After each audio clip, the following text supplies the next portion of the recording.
Bonjour à toutes et à tous, on va démarrer notre session du vendredi matin. Ce matin, au menu, SWOT 360, SWOT 360, notre outil de pilotage prédictif qui va vous permettre de piloter l'ensemble des indicateurs de votre entreprise à partir des données et de l'ensemble des données que vous collectez sur vos différents systèmes d'information. L'objectif de SWOT, c'est de maîtriser vos tableaux de bord, de les partager et de fournir une information réelle et commune en temps réel à l'ensemble de vos collaborateurs. On va passer tout de suite sur une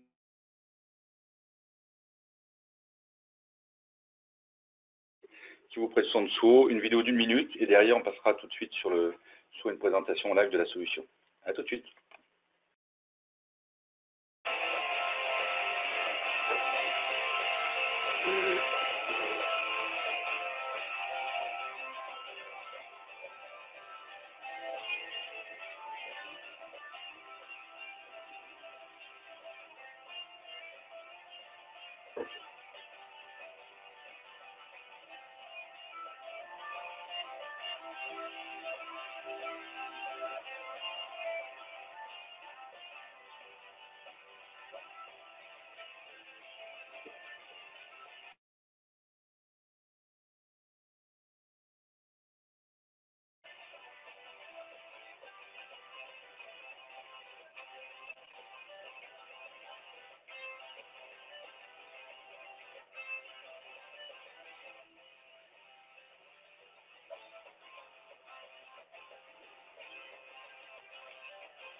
Ok, après cet intermède musical, on va passer à la présentation de SWOT 360 en direct, en live. Je vais me connecter à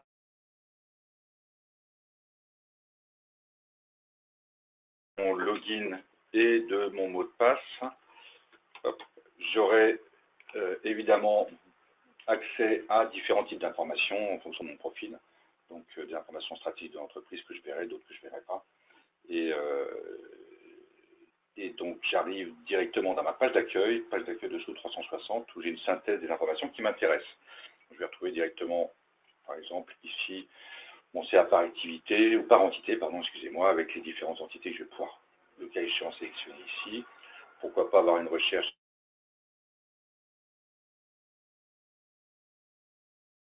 de créer cet environnement en fonction des profils et des informations que vous souhaiterez mettre à disposition de vos collaborateurs. Je vais pouvoir aussi ici changer la partie slider de temps, de mois, en l'occurrence, pour avoir des informations sur une durée plus importante. Voilà, je vois que j'ai deux bols de dromadaires sur mon graphique.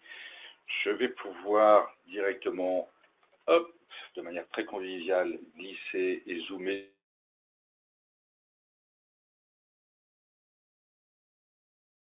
mon curseur sur les points caractéristiques de mon graphique avec des informations qui vont correspondre à ces différents points caractéristiques. Je vais également aller me promener dans un autre menu. Donc l'organisation de SWOT 360, c'est une page d'accueil et après des menus verticalisés en fonction de vos métiers. On verra ça tout à l'heure avec les différents exemples et les cas concrets qu'on va vous présenter.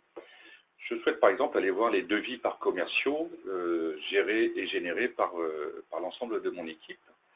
Donc je vais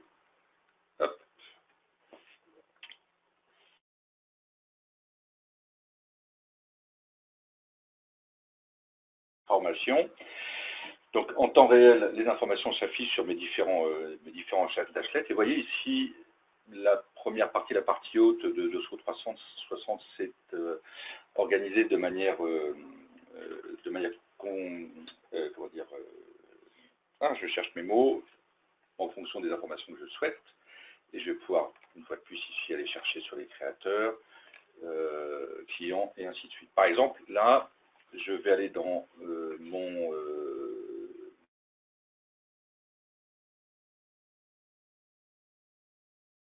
voilà, j'ai une dizaine à peu près d'exemples, cheveux, moi, avoir appris sur les 5 premiers commerciaux. Voilà, j'ai mes 5 premiers commerciaux, et plutôt qu'avoir un pourcentage de leur activité, je vais souhaiter plutôt avoir la marge réalisée en pourcentage, ou alors dans l'affichage, je veux plutôt par exemple la valeur, c'est la valeur qui m'intéresse. Je vois que en marge et en valeur, mon ami Monsieur Gentil est le premier. Je peux voir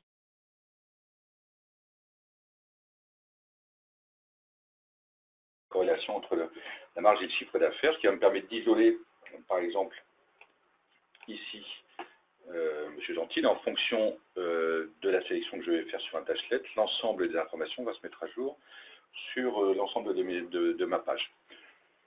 Comme précédemment, je vais pouvoir me promener sur la courbe et voir ici un point caractéristique. Septembre 2016, il a fait un pic d'activité.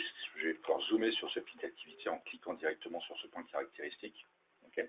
Donc mes différents dashboards se remettent à jour, pardon, et mon tableau se met à jour en dessous. Je vais pouvoir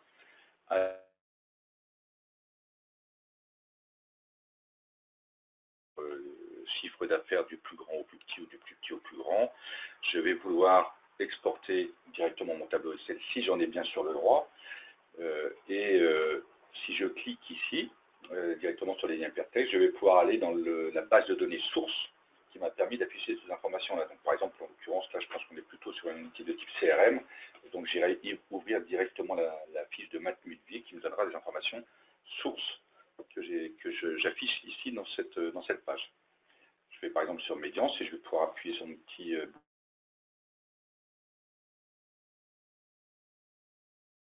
du CRM et peut-être aussi de mon ERP.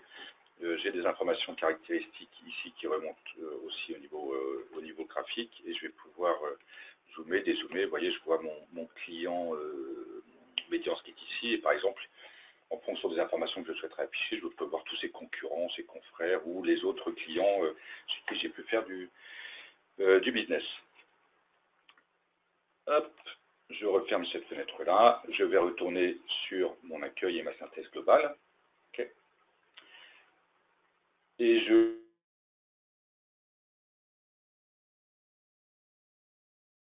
donc 100% responsive et multi-device, c'est-à-dire que je vais pouvoir l'avoir comme je le présente sur un laptop, sur un ordinateur portable ou sur un PC traditionnel, mais je vais pouvoir aussi le visualiser. Je clique ici au bon endroit, sur un téléphone mobile ou sur une tablette, et mon affichage va directement se mettre à jour et s'adapter au terminal que je vais utiliser. Par exemple, si je veux après ensuite naviguer sur un menu différent.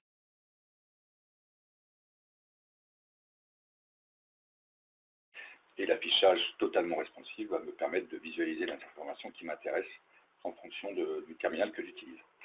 Je vais quitter cet espace de démonstration. Hop, je reviens sur mon outil et je repasse sur la présentation SWOT 360. À toi Thomas, merci. Voilà, donc du coup on a imaginé deux cas de figure. Le premier, une première entreprise qui travaille à la commande, hein, on va dire, et qui dispose aussi de stock. On peut faire de la vente directe, il peut...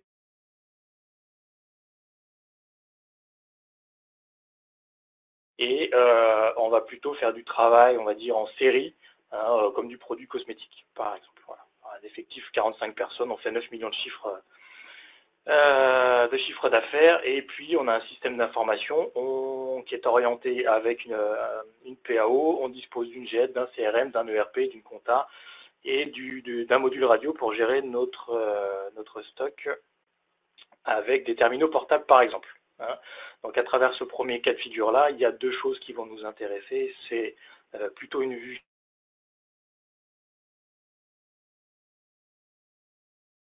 intéresser plus une vue de gestion de nos stocks avec des taux de rotation, quelles sont les valeurs en entrée, quelles sont les valeurs en sortie, etc. etc. Une fois qu'on aura balayé ces deux premiers aspects commande et stock sur notre premier cas de figure, on partira sur le cas de figure numéro 2. Deuxième société, et là on est dans une société qui travaille à l'affaire, et exclusivement à l'affaire. On fait de la machine spéciale, Voilà, on a un système d'information où on a de la CAO, on a un outil de type PDM ou PLM pour gérer nos données techniques au bureau d'études, on dispose aussi d'un ERP, on a une compta, et puis on a des systèmes IoT pour faire du prédictif, par exemple, avec des capteurs et des choses de ce style. Hein, donc voilà, on va faire deux exemples comme ça.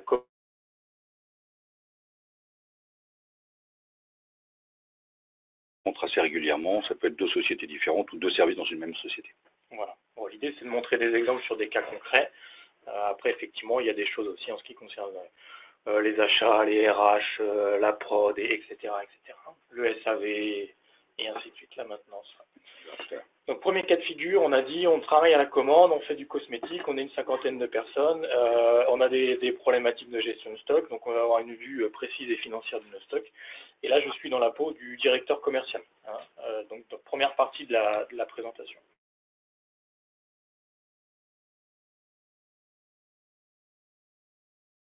Par exemple, et on a des offres, on a des commandes, etc. Et là, on arrive en fin d'année, et moi, ce qui m'intéresse, c'est d'avoir une vue financière, synthétique de ce qui s'est passé sur l'année et demie écoulée, on va dire, par exemple, hein, et de voir éventuellement ce qui nous resterait à faire par rapport à la fin d'année sur le dernier trimestre pour être en ligne avec nos objectifs. Donc, dans ce cas-là, maintenant, on va aller directement dans l'outil. Donc là, on est sur un cas concret, en fait. Hein, donc, au niveau de la présentation que Vincent a faite tout à l'heure, on est sur quelque chose de similaire. Et ici, vous voyez, on va retrouver une ergonomie orientée métier, des informations qui concernent les ventes, qui concernent les stocks, les achats, la prod, les affaires. Travailler avec deux sociétés à l'intérieur de cette entité-là. Donc, je peux aussi filtrer ici les informations par rapport à l'une ou l'autre des sociétés. Là, je retrouve mon intervalle de temps, ici à ce niveau-là, hein, de manière à élargir ou réduire en fonction des informations temporelles qu'on veut voir affichées derrière. Ensuite, au niveau du statut, je peux avoir une vue facturée, en cours de facturation, en cours d'expédition, en cours de fab, etc., en sélectionnant tout ou partie ici des statuts de commande que je veux voir affichés derrière. Donc, moyennant les sélections que je vais faire ici, les informations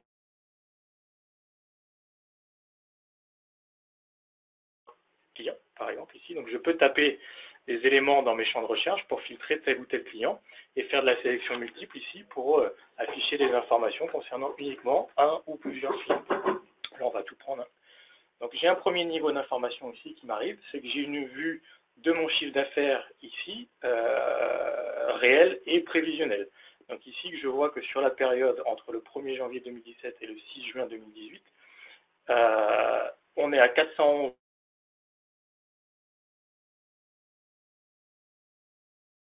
d'affaires facturées, pour le coup. L'information d'à côté, à droite, elle est similaire, sauf qu'on n'est pas sur une information chiffre d'affaires, on est sur une information marge, ici. Hein, donc je vois qu'entre les 13 ici et les 17,7, on a plutôt un taux de marge qui est intéressant. Les 12,7, pardon. En dessous, je retrouve des informations en ce qui concerne les prévisions, ces taux de marge. En ce qui concerne les prévisions. Donc ici, j'ai mon chiffre d'affaires prévisionnel, donc c'est des informations qui sont saisies dans des commandes dans un de mes systèmes d'information, le ERP par exemple, mais non facturées. Donc en chiffre d'affaires à gauche et en marge ici. Donc là, c'est des informations qui sont lues en temps réel de l'ERP.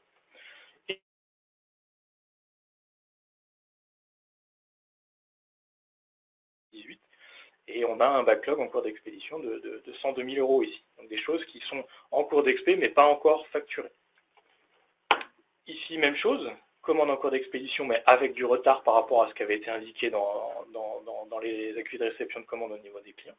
Donc là, c'est des choses qui devraient être expédiées, mais qui ne le sont pas encore. Et ainsi de suite, et ainsi de suite. Voilà. Ensuite, j'ai une répartition de ces montants-là de manière ici plutôt sous forme de barre, on va dire, avec un montant facturé sur la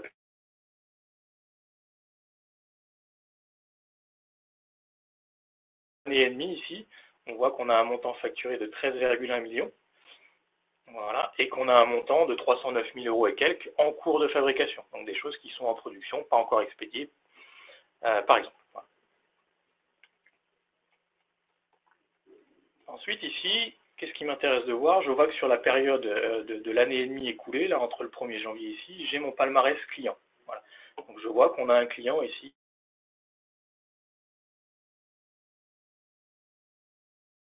facturé qui représente la partie bleue. Ensuite, ici, je vois que ce client-là, Finaltis, en l'occurrence, non, c'est oui, Finaltis, pardon, non, pas Finaltis, groupement Alliance Soins, ici, bah, du coup, on a 185 000 € en cours de fabrication. Donc là, je retrouve les informations qui concernent mon palmarès client, et encore une fois, quand je me balade sur le graphique, bah, je retrouve les informations en lien avec le client. Et puis, on a dit que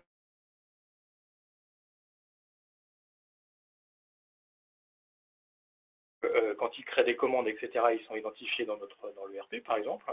Et donc, dans ce cas de figure-là, ce qui va m'intéresser, c'est de venir faire des filtres, et puis de voir, par exemple, ce que Daniel Boulon, ici en bleu, représente à lui tout seul. Donc, on voit ici que en chiffre d'affaires, il représente quasiment 40% à lui tout seul de ce chiffre d'affaires. Ici, on a une vue toujours sur la période sélectionnée dans la partie supérieure de la fenêtre, donc sur l'année et demie écoulée entre le 1er janvier 2017 et juin 2018, son montant facturé, et puis son montant en cours de fabrication.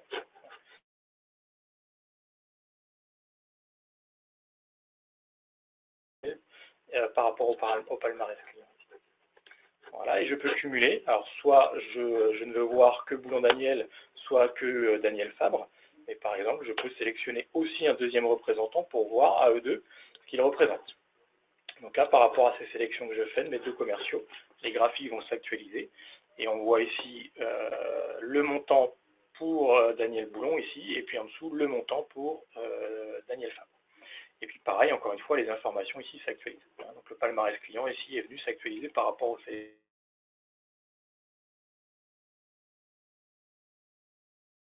Hop, on va revenir un cran en arrière, on va réinitialiser nos informations.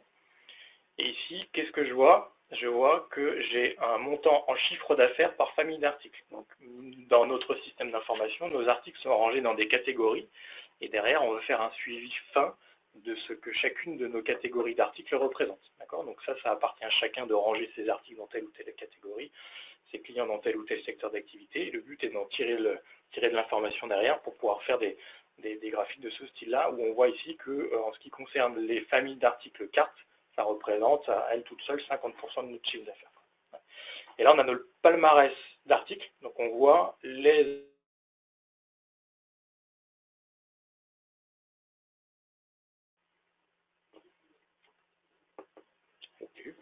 Voilà.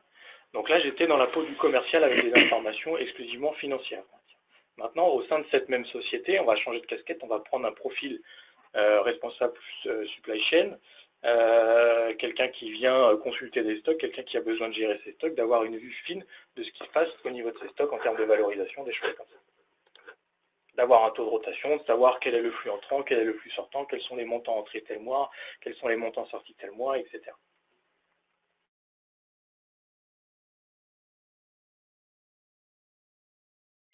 Moyennant des sélections, filtrer tout ou partie des informations de mes systèmes d'information.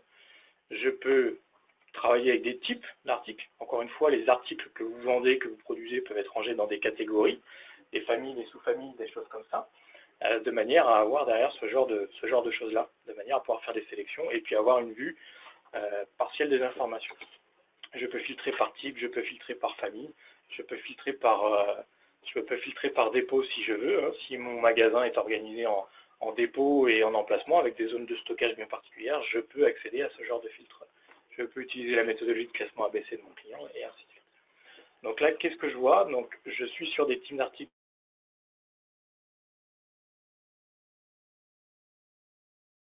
La première information que je vois, c'est que j'ai un taux de rotation de 1,3, donc on est plutôt bon, hein, ici en l'occurrence. J'ai instantanément la valorisation de mon stock de mes articles rangés dans la catégorie produits finis ici, pour le mois de septembre, donc pour le mois courant. Ensuite, ici, je vois le stock en valorisation financière rentré depuis le début de l'année pour les produits finis. Et ici, je vois la même chose, mais plutôt en sortie. Donc on peut imaginer que les entrées, ben, c'est la production, et la sortie, c'est les expéditions.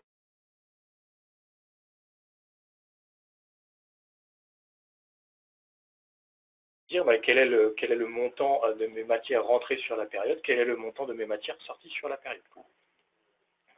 Et ensuite, on a une vue graphique ici de notre stock, donc depuis le début de l'année, depuis janvier jusqu'au mois de septembre, de ce qui s'est passé. Donc ici, on voit les entrées de stock. Donc on voit que sur février, en ce qui concerne nos produits fabriqués, nos produits finis, pardon, en termes de type d'article, on a une grosse rentrée. Et puis le même mois, on a une grosse sortie. Et la courbe rouge ici va représenter en fait la valorisation.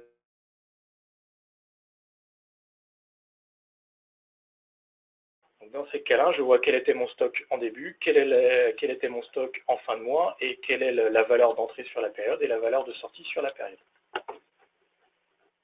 Donc si je vais au mois de septembre, ici, mais effectivement, j'ai une valeur de fin de stock à 432,8 millions.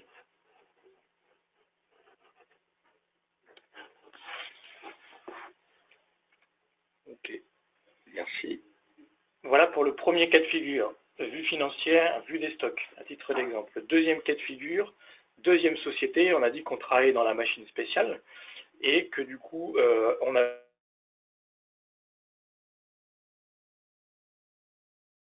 Là, on va se mettre dans la peau d'un chargé d'affaires ou d'un directeur de projet, d'un responsable qui va avoir besoin de sortir des informations sur une ou plusieurs affaires de manière à mesurer la rentabilité. Donc voilà, on peut imaginer que là, je vais préparer la réunion de la semaine prochaine où, avec la direction, on fait un point d'avancement sur les affaires en cours. Et là, je gère une affaire, en l'occurrence, c'est déjà pas mal. Grosse. Mais dans l'idée, voilà, je gère une affaire et de cette affaire-là, on va me demander de présenter ce qui s'est passé autour de cette affaire-là la semaine prochaine.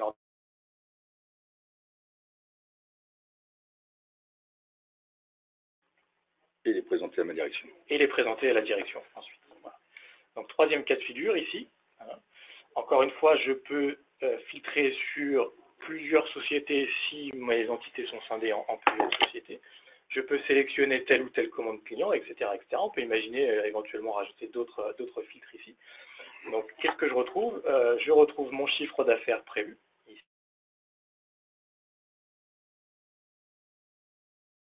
Qui a été effectué. J'ai une vue ici synthétique. Je vois que mes achats réalisés représentent 540 000 euros.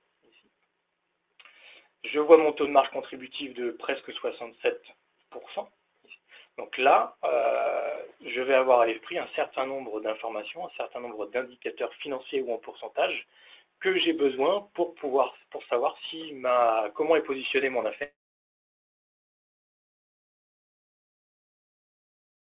On a facturé 1 million sur cette affaire-là, et donc dans mon ERP, par exemple, et en dessous ici, je vois le montant payé. Donc le montant payé, c'est typiquement quelque chose qui arrive de ma comptabilité. C'est la comptabilité qui va savoir si telle ou telle facture est réglée ou pas par le client pour telle ou telle affaire. Donc là, j'ai une vue d'un deuxième système d'information auquel je n'ai pas accès au quotidien. Par contre, j'ai des informations ici dans ce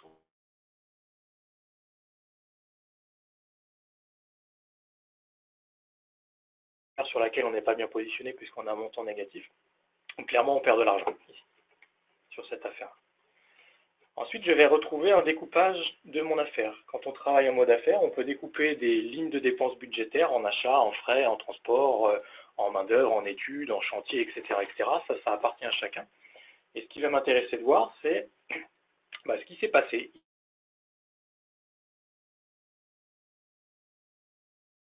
Au niveau des achats, on est pas mal, puisqu'on avait budgété 566 000, et pour l'instant, on n'en a dépensé que 542 000. Donc on est plutôt cohérent par rapport à ce qui avait été prévu. Au niveau admin, c'est pareil. Au niveau temps de conception, c'est pareil. Au niveau études, pareil. Par contre, je vois ici qu'on a dépensé des frais généraux pour 22 000 euros. Par contre, il n'était absolument rien budgété en termes de frais généraux sur cette affaire-là. Pareil pour le transport.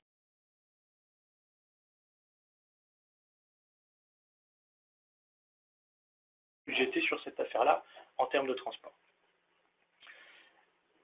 Donc si je veux aller voir un petit peu plus de détails maintenant, alors j'ai effectivement le tableau à disposition ici qui représente une vue découpée de mon affaire par dépense. Si je regarde ici mon étude, hop, on va se mettre comme ça. Si je regarde ici mon étude, je vois que j'avais budgété 9 000 euros ici d'études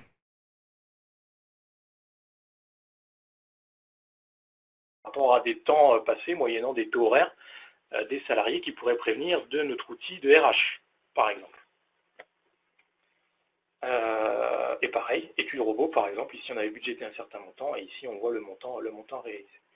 Après, je me dis, moi ça m'intéresse d'avoir une vue précise des achats, donc je peux très bien ici, dans l'information qui m'est affichée ici, comme on l'a fait tout à l'heure dans notre cas de figure, sélectionner mes achats en cliquant directement dans le camembert. Donc là j'ai une vue directement et uniquement des achats. Le tableau auquel cas ici c'est filtré, et là je vois le découpage de mon affaire uniquement en achats.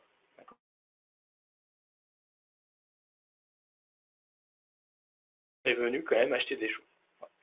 Donc là, tout de suite, je vais pouvoir préparer ma réunion pour la semaine prochaine et apporter un certain nombre d'informations à ma direction. Et le fait est que cette affaire n'est pas rentable. Et effectivement, il y a des choses qu'on a dépensées qui n'étaient pas prévues au départ. Ce qui peut arriver effectivement dans la vraie vie.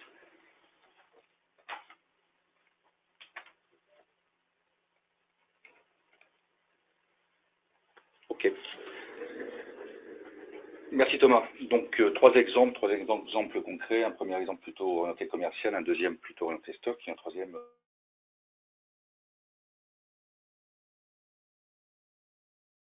tableau de bord. Et à partir de quelles informations? Donc le premier tableau de bord, le tableau de bord commerce, on a récupéré effectivement et incorporé des informations qui venaient du CRM. Donc par exemple des nombres de visites, des appels téléphoniques, etc. On a récupéré des informations qui venaient de l'ERP, typiquement le passage d'un devis en commande, des facturations, etc., etc. Donc on a, sur ce premier exemple, aggloméré des informations qui venaient de deux systèmes d'information, en l'occurrence. Sur le deuxième exemple, sur la partie stock où on a géré et on a proposé une vision valorisée de notre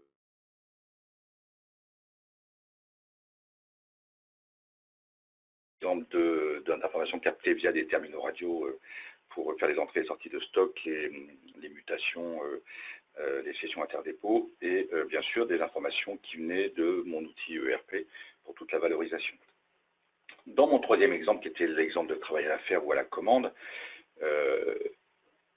problématique souvent très stratégique dans les entreprises, on a récupéré des informations, comme l'a dit Thomas tout à l'heure, qui viennent de mon système RH, des taux horaires, des temps de présence,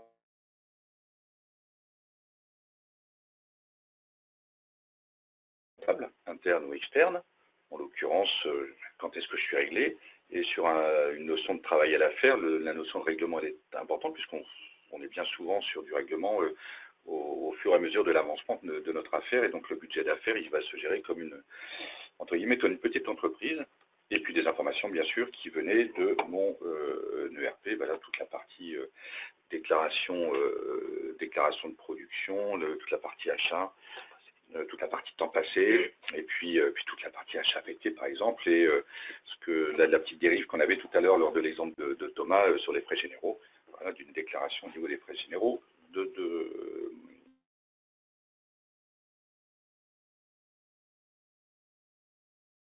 illustre ce qu'on peut rencontrer, ce qu'on a pu rencontrer nous comme cas concret chez nos clients, mais on peut imaginer d'autres exemples. Par exemple, je viens de mettre en place un site web, un site marchand, et je souhaite analyser, voir ce qui se passe au niveau de mes taux de transformation. Je vais pouvoir récupérer, déjà je récupère ma souris, je vais pouvoir déjà récupérer des informations, par exemple, qui vont venir de mon site marchand. Vous récupérez des informations sur des mises au panier, sur des envois de demandes et ainsi de suite. Vous allez pouvoir croiser ces informations-là avec les informations CRM.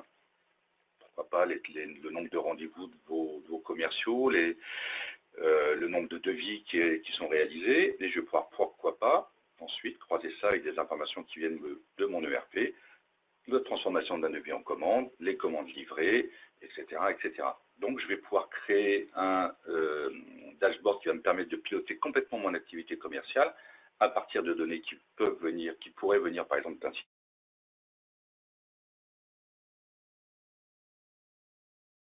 Exemple, je change de couleur.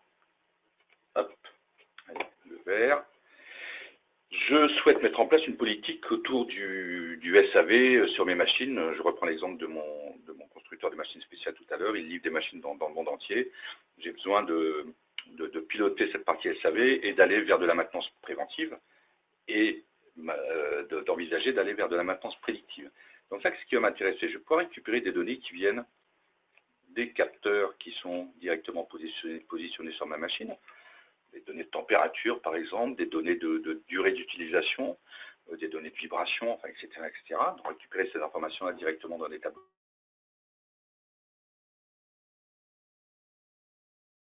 De nos préoccupations forcément avec des données ERP. Donc là, croiser ces informations-là avec des nomenclatures de type nomenclature SAV, hein, donc sur des pièces de rechange, sur des sous-ensembles de rechange, et pourquoi pas croiser cette fois-ci ces informations-là avec des données qui viendraient de mon PLM, en l'occurrence, quelle version de plan a été livrée, pour quel indice de nomenclature, pour quelle raison repiquer après sur une information de type pour quelle raison le plan a évolué, et croiser ces informations-là pour faire de la maintenance préventive, et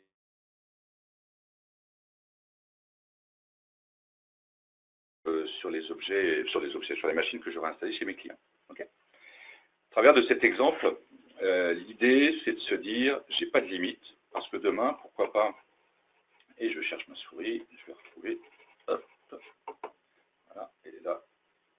Pourquoi pas demain, me dire j'ai un système d'information complètement extérieur à mes systèmes d'information existants, une base de données, on a l'exemple de MES par exemple, mais un deuxième MES qui sera en extérieur, etc.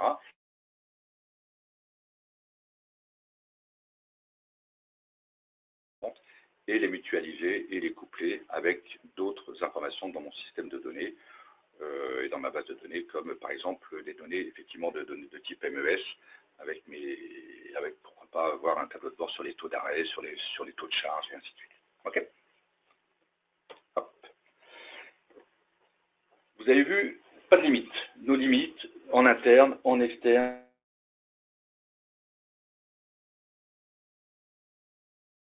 Alors maintenant, vous allez me dire comment on crée ces dashboards. Je repasse la main à Thomas, qui va vous présenter le Builder SWOT 360.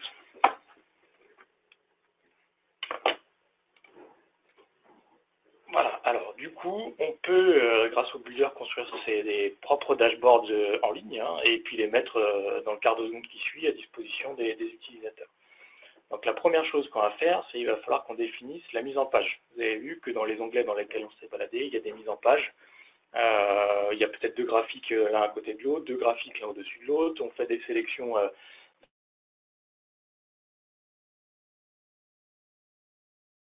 pages qu'on veut voir affichées.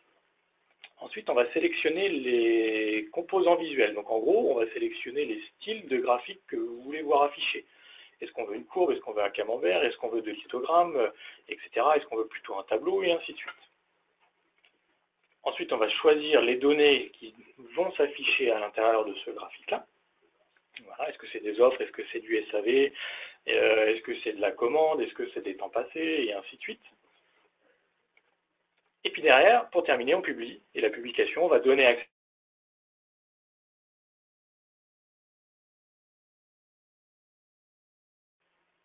On peut voir ça. Ah, super. Donc du coup, on va se connecter en administrateur pour le coup. Hein. Jusque-là, on avait une vue très orientée utilisateur, on va dire, des choses. Là, maintenant, on va rentrer dans l'arrière-cuisine. Dans l'administration, et c'est là, comme je le disais en préambule, quand je me suis logué tout à l'heure en démo, en démonstration, qu'on va pouvoir effectivement affecter les profils et les droits de visu sur les différentes informations qu'on va trouver dans notre SWOT 360. Donc c'est effectivement intéressant et important toute cette partie interface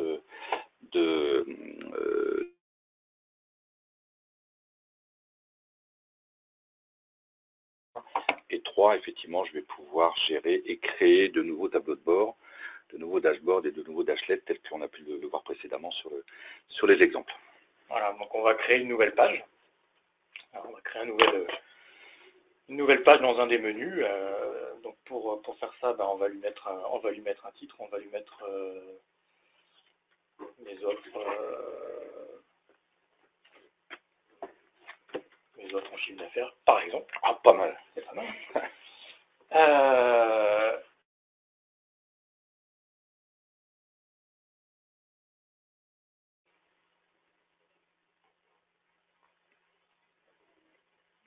Donc là, on est vraiment dans l'interface de création des tableaux de bord que vous avez vus précédemment. C'est-à-dire que vous imaginez, vous écrivez votre expression de besoin avec vos collègues et les gens qui expriment le souhait d'avoir des tableaux de bord spécifiques pour leur activité, et vous mettez en musique directement derrière. Voilà, donc à partir de là, on va organiser notre mise en page. Donc, typiquement, on va sélectionner ici une page avec 2 carrés, hein, par exemple. Donc ici, je vois que je vais déjà avoir une première zone en haut à gauche et puis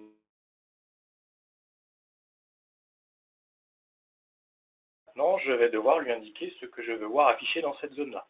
Donc, par exemple, ici, on va utiliser l'aspect combo box. Donc combo box, c'est une liste de valeurs. Donc simplement, je glisse, je dépose, là. Et là, je vais avoir une liste à disposition. Donc pour l'instant, elle est câblée sur rien du tout. On verra tout à l'heure comment on peut la câbler. Ici, ce qui m'intéresse dans la partie droite, c'est de mettre une date, par exemple. Donc là, j'utilise la fonctionnalité qui va bien et ça va me permettre d'avoir une date de manière à pouvoir gérer mon intervalle de temps derrière.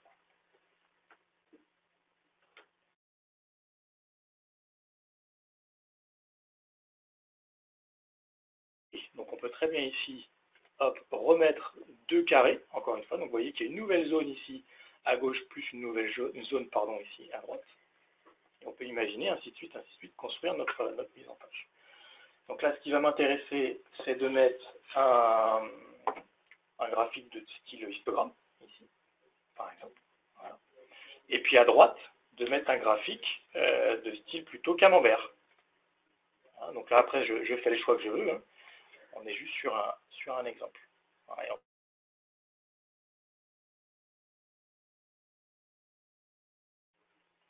Voilà. Donc maintenant, pour l'instant, nos graphiques sont reliés à rien du tout. D'accord. Donc maintenant, il va falloir faire le lien avec ce qu'on va devoir afficher. On construit déjà l'environnement graphique, les différentes listes de choix, donc sans limite. Voilà. Donc moi, ce qui m'intéresse... Et puis maintenant, on va connecter. Voilà. Ce qui m'intéresse ici, c'est de voir afficher ma société, par exemple. En imaginant, je travaille sur plusieurs sociétés, donc je veux autoriser, ou du moins offrir la possibilité à l'utilisateur de sélectionner telle ou telle société. Est-ce que c'est un type à choix multiple, par exemple, ou pas?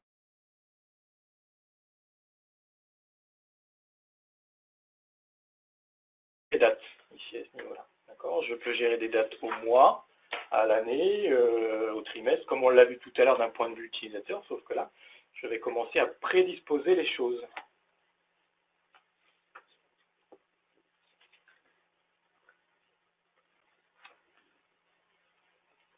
Hop. Donc du coup, ici, on a dit qu'on partait sur les offres de prix. Hein. Donc, on va sélectionner les offres, ici. Et puis, on va faire le choix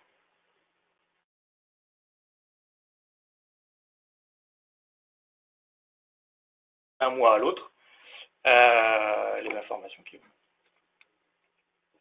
Voilà. Donc là, bon, c'est prédisposé du octobre 2014 à juin 2018. Hein. Octobre 2014 étant les premières informations qui sont stockées dans la base, premières actions qu'on a fait au niveau des offres de prix. Donc après, ça, l'utilisateur aura la possibilité de jouer sur ce curseur-là.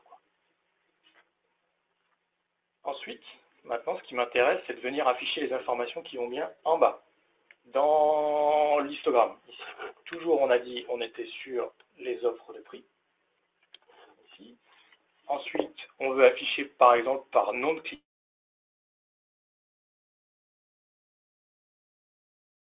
Je veux client et après, je veux voir afficher son nom. Ici. Voilà. Et puis après, on veut afficher ces informations-là en montant, par exemple, ou en marge après, hein, ça vous ferait le choix que vous voulez. Quoi. Et on voit que le graphique va commencer à se dessiner. Ici, hein, on commence à avoir du montant par nom de client, etc. etc. Ici, typiquement, l'orientation verticale ne me plaît que moyennement, on va plutôt s'orienter vers une orientation horizontale.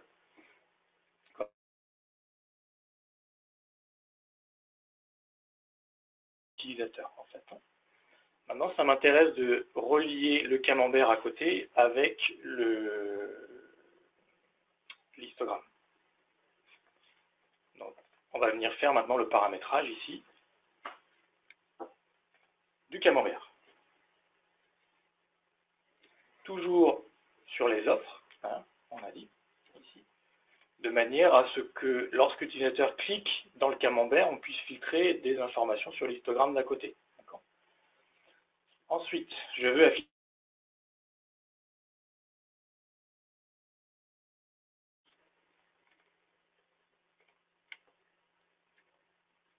construisez au fur et à mesure vos tableaux. Donc j'ai accès effectivement à un certain nombre de champs ici qui me permettent de faire des sélections comme celui-ci. Et puis après, on veut afficher par exemple non plus en montant, mais en marge, par exemple. Et là, on commence à voir le camembert qui va commencer à prendre forme. Donc, je retrouve ici mes représentants. Voilà. Non pas en montant comme l'histogramme, mais plutôt en marge. Ici. On va considérer que le travail est terminé là pour ce matin. On avait fait la sélection des données qu'on voulait voir affichées. On n'a plus qu'à publier. Voilà. Et la publication va donner accès aux utilisateurs à ces nouveaux tableaux de bord qu'on vient de créer. Une fois de plus en fonction de leurs droits, on est bien d'accord. Et effectivement, après, en fonction des droits. Donc là, si je clique sur le lien qui est là, je vais pouvoir voir ce que les utilisateurs verront lorsqu'ils se connecteront. Donc là, on est toujours dans leur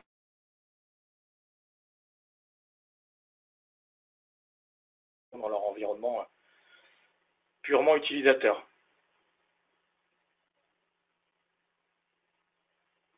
Tu es encore dans le builder là. Voilà, là je suis encore effectivement, on est encore dans le builder, mais là je vois ce que l'utilisateur verra. Hein.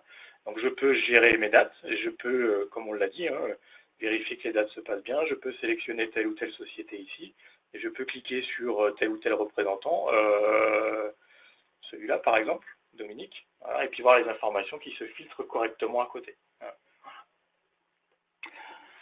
Parfait. Merci Thomas. Donc là, effectivement, important, j'imagine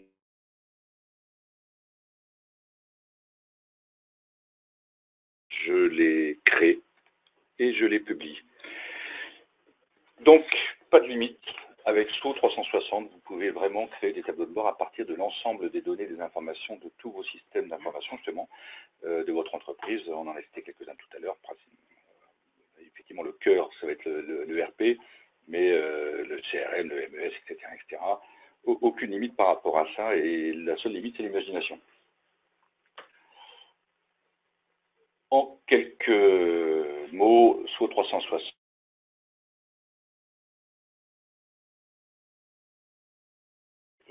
Validé. Je sais que pour avoir rencontré quelques entreprises, chacun présente l'information à sa sauce et la même information peut être interprétée de différentes manières. Là, en l'occurrence, vous partagez ensemble sur un seul et unique tableau de bord avec une information qui est pertinente et qui va vous permettre de décloisonner l'ensemble des services de l'entreprise. Vous pilotez en toute autonomie, effectivement, et vos équipes pilotent en autonomie, c'est-à-dire que vous allez pouvoir responsabiliser chacun de vos responsables projets, par exemple, ou chargés d'affaires dans le cadre du travail à la fin.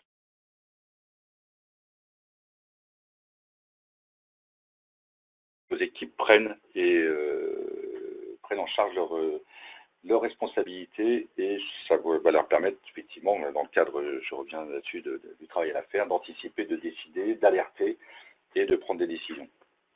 En un mot, SO 360, vecteur de votre transformation digitale, c'est un vecteur de la transformation digitale des entreprises, c'est un vecteur transversal de transformation digitale des entreprises. On vous remercie.